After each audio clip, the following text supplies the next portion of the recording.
Austen Lane for Action Sports Jackson, ESPN 690 Radio. Joined by a guy going on his 7th year here, Datone Jones. Datone, how we doing, man? Oh man, I'm doing great, man. Happy to be here. Thanks for taking this time to interview me. And man, I'm having fun out here in training camp. 1 week down in preseason, heat index of 120 degrees on the field today. The hottest day of practice. Can't get used to this humidity, but you know, you got to use it to my competitive advantage when other teams come in here. You mentioned the preseason. Let's go back to last Thursday. Baltimore comes in, plays a lot of their ones off the bat, almost like it's a playoff game. They're taking that game pretty seriously. You guys played more your 2s and 3s. You've been around the league for a while now. I mean, do you take into account that you guys got beat 29-0? Is that extra motivation going into Thursday? Or do you just come in, watch the film, it is what it is, and you just kind of move on? See, the way it works is pretty much, it's so many different guys playing. You know, we both have over 90 people on our rosters, and, you know, multiple guys got to come in a game and compete. And, you know, there's no excuse on how we lost or the way we lost, but, you know, the way it works is, you know, during preseason, and it's an unspoken rule, but when you're a player in this league, you play for all 32 teams. You know, the other guys from the other team are being evaluated by our scouts. Our scouts are evaluating their players, and it's just a way to get better. Preseason is a way to hone your skills, get better, and be put in certain situations to see how you're going to respond. You know, it's always good as a winner and as a competitor. I always love to win. I hate losing, no matter what. It could be at rock, paper, scissors, but I hate losing. And you know, we just got to create that demeanor around the team. You know that, you know, yeah, our starters didn't play, but this is an opportunity for everybody to get better, and this is an opportunity to go out and compete every day. Coach Marone's even said that he's kind of eased up a little bit at practice this year as in terms of the physicality, because the main goal is to get guys ready by Kansas City by week 1. Compared to some of the other training camps that you've been a part of now, how is this one different from some of the other ones, or is it kind of the same in terms of physicality? Obviously, this heat adds a little element too you're probably not used to. Well, I think number one, the biggest thing is the chemistry. I've never been a part of a team that gelled so well so fast. And we have a lot of new additions to this team this year and a lot of new guys. And just the way the locker room accepted all the new guys and embraced their roles on the team, you know, you can see it. And now I can see that we're all starting to gel and play for one another and get our assignments right. Guys are willing to help, you know, the younger guys hone their skills and dial in on the everyday things. So you're in your 6th NFL team. There's a term around the league, you know, it's called journeyman. And it wasn't a term I necessarily liked when I played, but let's be honest, it's your 6th NFL team now. I mean, from that perspective, we're talking your 6th NFL team, that's 6 new bunches of teammates, 6 new cities to live in. Do you ever get used to that, going to a new team, and how have you approached coming to Jacksonville? The way I approach it is just coming in with a competitive mindset. I know who we have here. I knew before I signed here, I knew who we had, and I look at it as an opportunity because, you know, most guys would have hung it up. Most guys would quit and walk away from the game. And, you know, me seeing a lot of guys get signed this offseason in free agency, I was like, wow, you know, this guy's 34. I'm still in my 20s. You know, this guy he got drafted in the same class. You know, he got drafted in the same class as me. He's 33. Or, you know, I use that as motivation. Like older guys that, you know, I performed, you know, around the same level as, and you know, it gave me motivation to keep fighting and keep going. And I love football. You know, I always told myself I'm not quitting until the wheels fall all the way off. You know, they're gonna have to. I'm gonna be like Christopher Reeves, paraplegic before I quit playing. You know, but that's just the love I have for the game and the love I have for coming out here on this field every day and getting better.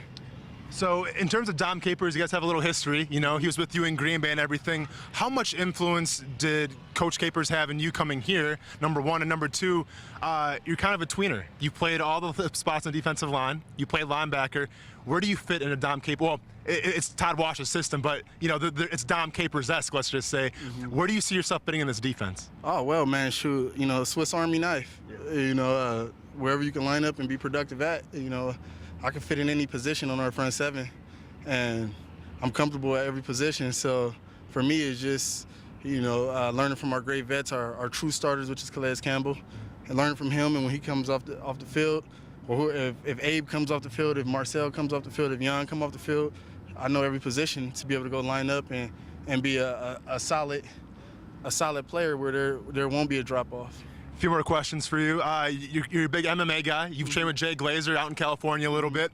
I've actually have knowledge that you said that you can beat anybody in the cage except Jon Jones. So basically you're saying you can beat my It's all good. Hey, it's all good. That's another conversation for a different day. But my question to you is, would you ever consider doing MMA? Well, you know, it's actually crazy because I actually thought about going pro out of college. It was something that I've been into since I was about maybe 18. When I'm around 18, since I was a freshman in college, I started doing it with Jay Glazer and working with Randy Couture and working with Chuck Liddell and working with BJ Penn and all these guys. It's a pretty solid name. Yes, solid guys, and just going every day as just to get better with my leverage. And with my hands, I would just do it every day, and I started seeing myself getting better and better. And then when I sparred with like Chuck and all those guys, I noticed that I could hit these guys. Yeah. I could get my leverage on these guys and pin them down. I could slam them. I could hit them with a kick, a low kick, a high kick, you know. But I stopped doing it one time. Funny story. Frank Mir. Yeah. Frank Mir. I was talking trash. Former UFC heavyweight Frank Mir. I was just talking trash about nobody could slam me. You know, I'm a weightlifter. You know, I'm heavy, and this and the third. And Frank was in there. And he was at the time. You know, this was pre-Jon Jones. I was talking trash, and he caught me and got me in a cold armbar chicken wing. Yeah. And I couldn't get out. I thought my whole shoulder was gone. But tapping that one. Yeah, tapping out. But I mean, just the whole everything with the MMA, it just helps with my hand and eye coordination, my leverage with pummeling, feeling the guy's weight move, and you know, so I could pummel him this way and swim off the other way.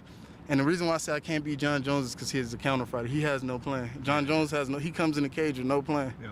He's a straight counter fighter. All right, so tell me this then. Your go-to combo to get a knockout, what are you going with? Oh my gosh, go-to knockout. I'm probably gonna go with a front kick, just to get you back. Yep.